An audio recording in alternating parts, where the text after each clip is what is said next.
Ok, alors aujourd'hui, on se retrouve pour ton nouveau live Smart Learn du jour et on va voir ensemble comment éviter certains pièges, particulièrement lorsque tu es encore étudiant en pharmacie. Alors, si tu n'es pas encore abonné, je vais me répéter, mais je m'appelle Charles, je te donne quotidiennement des contenus, un maximum d'informations, de tutos, de renseignements sur la communication pharmaceutique, de près ou de loin. Et puis on est à Amsterdam ici pendant encore quelques mois pour mon externat. Alors on y va maintenant si t'es chaud. Première chose, premier conseil que je pourrais te donner en tant que ancienne vieille étudiant on va dire. Première chose c'est justement ne pas bloquer sur un stage. Il ne faut pas prendre tout au premier degré. C'est-à-dire que, je m'explique, moi tu vois j'ai fait des stages dans 4 officines différentes, ça a été 4 expériences complètement différentes. Pourquoi? Parce que il y avait toujours des façons de travailler qui n'avaient rien à voir. Il y en avait une officine vraiment qui fonctionnait vraiment à l'ancienne, presque limite comme au temps des vignettes. On n'utilisait presque pas l'ordinateur. Il y en avait une autre qui était ultra modernisée avec un automate. Il y en avait une autre qui avait un robot. Il y en avait encore une autre où c'était avec des étagères. Enfin bref, tout ça pour te dire que le but, ce que moi en tout cas j'ai toujours cherché à faire, c'est de tourner, de profiter des stages pour voir du pays, puis surtout voir différentes méthodologies.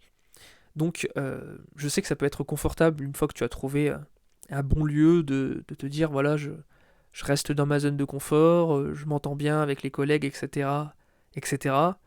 Mais un choix d'orientation, de vie, etc., bah, ça se fait aussi en apprenant aussi à découvrir ce que l'on n'aime pas, ce que l'on ne veut pas pour son avenir. Parce qu'une fois que tu te mets des œillères, que tu te bornes à un plan, le jour où ton plan, pour X raison, tombe à l'eau ou s'achève, eh bien, il faut savoir se retourner et voir ce qu'il y a autour. Donc, tout ça pour te dire aussi que c'est une question aussi de personnalité, que ce soit de la tienne ou la personnalité du patron.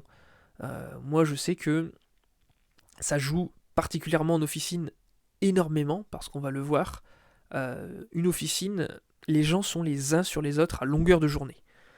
Donc, tu vois exactement tout ce que tes collègues font au niveau du travail.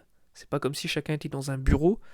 Ce sont des tâches où il faut énormément jongler les uns avec les autres, essayer de s'entraider, euh, de parfois commencer une tâche par une personne et puis c'est une autre personne qui l'a fini.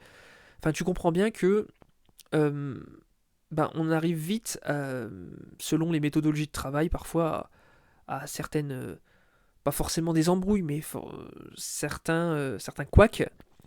Et il faut vraiment te dire que, voilà, tu es stagiaire. Peut-être que quand tu es stagiaire, on aura peut-être la facilité de remettre la faute sur toi. Moi, ça m'est déjà arrivé d'être injustement accusé, et c'est vrai que c'est pas agréable, mais voilà, ça fait partie du jeu quand t'es jeune. Euh, Dis-toi que simplement que aussi la façon de te voir dépend vraiment des gens en fait. T'es pas forcément un mauvais stagiaire ou un bon stagiaire. C'est vraiment la façon dont les gens t'apprécient. Moi, on m'a déjà dit les deux. Hein. On m'a déjà dit que j'étais le meilleur stagiaire qu'ils avaient eu. On m'a déjà dit dans une autre officine que j'étais le pire, tu vois. Donc, je pense que ça, c'est quelque chose que tu ne contrôles pas entièrement. C'est une question d'affinité. C'est une question de méthode qui est fait pour toi ou non. Et c'est bien de savoir ça.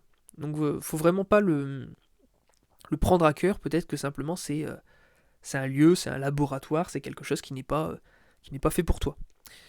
Voilà pour mon premier conseil.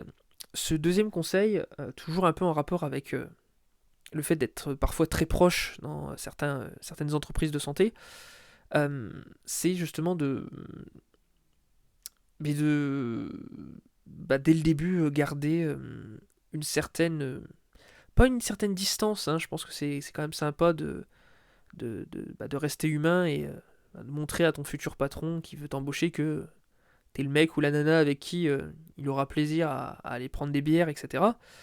Mais c'est comment dire, éviter toute la médisance, tu vois, ça va de soi. Mais voilà, tu vas pas, si tu changes d'officine ou de laboratoire, tu vas pas aller dégueuler sur le patron de l'année d'avant. C'est toutes des choses comme ça qui font que, même si tu as eu affaire au pire des cons, à la pire des connes, c'est toujours très mal vu de dire du mal, que ce soit sur la personnalité, sur la personne en elle-même, ou même du fonctionnement de la société, en fait. C'est vraiment simplement, voilà, tu peux dire selon moi ou c'était pas fait pour moi, tu vois, mais, euh, mais voilà, moi ça fait toujours une très mauvaise impression quand j'entends dire du mal sur mon voisin, je me dis toujours s'il est capable ou elle est capable de dégueuler sur le dos du collègue, pourquoi ça serait pas sur le mien non plus, quoi. Donc voilà, et puis après il y a une certaine éthique aussi à avoir. Moi je sais qu'il y a des... J'ai eu des maîtres de stage qui m'ont dit, voilà, on a déjà eu des stagiaires catastrophiques, après, voilà, c'est pas pour ça qu'on va les casser quand ils vont candidater ailleurs. Donc voilà, vraiment toujours un peu dans cette thématique de savoir faire la part des choses, de te dire, voilà, il y a, tu vas être jugé sur tes capacités professionnelles, mais aussi sur tes capacités personnelles, tes qualités, ton savoir-faire, ton savoir-être. Euh, donc c'est un tout en fait. Dès le début du stage, si tu te ramènes avec un bloc-notes, tu notes bien toutes les informations qu'on te dit, dès le début, ça va te donner un super bon aperçu à l'employeur. Il faut dire que, étant donné que la génération actuelle est un peu moins motivée par le travail, on va dire, euh, ça va faire du bien de tout de suite marquer des points et de montrer que voilà, voilà, il y a encore des jeunes qui ont envie de s'intéresser aux tâches, aux missions et qui ont envie de s'investir. Euh, voilà pour ça, c'est aussi une façon de se faire des mentors qui sont solides. J'avais noté aussi comme troisième conseil de ne pas prendre la grosse tête en fait. Ça me paraît un peu évident mais aussi important. C'est vrai que on pourrait avoir tendance avec nos niveaux, voilà, on a eu un ou deux concours, on a pu faire une grosse expérience dans un gros labo, etc. On a été bien placé, bien mentoré. Euh, c'est toujours cette mentalité de rester un éternel étudiant. On apprend toute la vie et c'est le jour où tu te dis voilà, je sais tout, je suis le meilleur, etc. que tu te fermes toutes les portes en fait. Parce que j'ai déjà vu des gens qui étaient pas du tout attachants niveau personnalité, mais qui pour X raisons avaient été pistonnés. Mais sur le long terme, ça paie pas forcément. Donc toujours garder en tête que c'est un marathon et c'est un chemin, c'est un processus. Si jamais tu cherches à avoir d'autres conseils un peu plus personnels, sache que j'ai un canal Telegram dans la description de cette vidéo. Tu peux retrouver mon livret avec le lien pour y accéder. Tu peux retrouver mes 5 derniers livres, toutes mes 20 dernières formations. Tout ça, c'est dans la description. Pour en revenir finalement à nos conseils pour étudiants, mon quatrième conseil, ça serait tout simplement, je t'ai noté de ne pas être crédule. Sache que, alors peut-être que l'ambiance peut être sympa, mais ça reste une relation professionnelle. C'est-à-dire que le visage qu'on te montrera quand tu seras stagiaire ne sera pas forcément le même que si l'on t'emploie par la suite. Je m'explique, moi j'ai déjà eu des amis où alors les stagiaires, on leur faisait toujours les yeux doux, il n'y avait pas de souci là-dessus. Et puis le jour où elles signaient en tant que pharmacienne ou pharmacien dans cette officine, d'un seul coup, le patron, la patronne était moins sympathique, tu vois.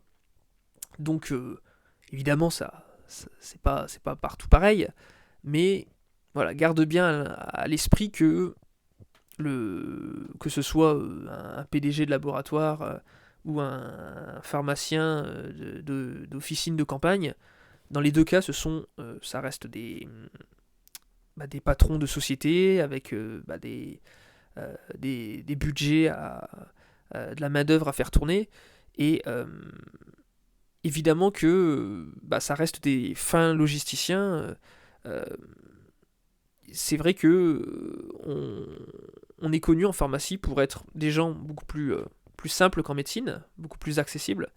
Mais c'est sûr que entre nous, tu vois, il y a toujours on a cette réputation un peu, voilà, dès qu'on peut économiser les sous, on le fait, tu vois. Donc voilà, sache que si t'es jeune, voilà, tu seras pas le premier ou le dernier à avoir des stages non rémunérés, etc. Mais sache que voilà, il y a certaines officines qui fonctionnent énormément à l'économie. Voilà, donc ça c'est quelque chose à savoir quand même. Ça fait partie du terrain. Et puis, cinquième chose, je t'ai noté, voilà, de ne pas choisir son stage un peu aléatoirement. Il faut vraiment voir le stage comme une construction personnelle. Euh, j'ai conscience que tu pourras pas faire toujours le difficile, parce que c'est très compliqué, surtout quand tu es en troisième, quatrième année, que tu n'as pas d'expérience à valoriser et que finalement tu as parfois des terrains qui sont pris d'assaut. Moi, ce que je faisais, j'avais toujours pris le réflexe de quitter la région parce que je savais très bien que dans le Nord-Pas-de-Calais, on est la région qui est la plus peuplée au niveau des étudiants en pharmacie, etc. Euh, c'est toujours cette idée d'aller voir un peu ailleurs, de voir un autre terrain, et puis de réfléchir, de me proposer quelque chose d'alternatif dans son CV. Tu vois, moi j'avais fait Bordeaux, là mon externat ici, je suis à l'étranger, donc à Amsterdam. J'avais fait une année de césure en road trip en Australie. Donc tu vois, tout ça c'est des expériences euh, que j'aurais pas pu faire forcément ailleurs que pendant mes études. Donc faut en avoir conscience, faut te dire que voilà, le stage c'est aussi une chance d'être mobile, euh, de voir des univers complètement différents. Moi je sais que j'ai essayé d'avoir des expériences complètement différentes, tu vois. Ça n'a pas forcément toujours plu, on m'a parfois reproché d'avoir un CV un peu trop haut en couleur, quoi. Mais, euh, mais voilà, avec toutes ces expériences, j'ai réussi à forger mes propres expertises, etc., à lier certains sujets, et c'est quelque chose que je te souhaite aussi pour l'essentiel de tes stages, parce que tu seras aussi, particulièrement si tu postules en industrie pharmaceutique, jugé sur ce que tu as appris sur le terrain de stage. Voilà pour ça, je pense que j'ai pas beaucoup de choses à te dire. Dans tous les cas, il ne faut pas bloquer sur un stage, même une mauvaise expérience. Ça fait partie du jeu, hein, c'est toujours une moyenne. En général, tu as un bon stage, un moins bon et un moyen. Et, et puis voilà, simplement se dire que euh, il faut tester pour comprendre ce qui est fait pour soi, ce qui n'est pas fait pour soi. Et il faut profiter justement de cette jeunesse pour parler avec d'anciens étudiants, communiquer. Tu as tous les documents de la NEP, je t'en ai déjà parlé sur mon autre chaîne étudiante, le ch'tit étudiant sur YouTube, où tu as vraiment de quoi te documenter. Voilà, voilà, j'espère que ça t'a plu. Dis-moi en commentaire si tu as des questions, si tu aimes ce format, n'hésite pas. Et puis je te retrouve dans mon canal Telegram, dans le message de ce soir. Allez, à bientôt.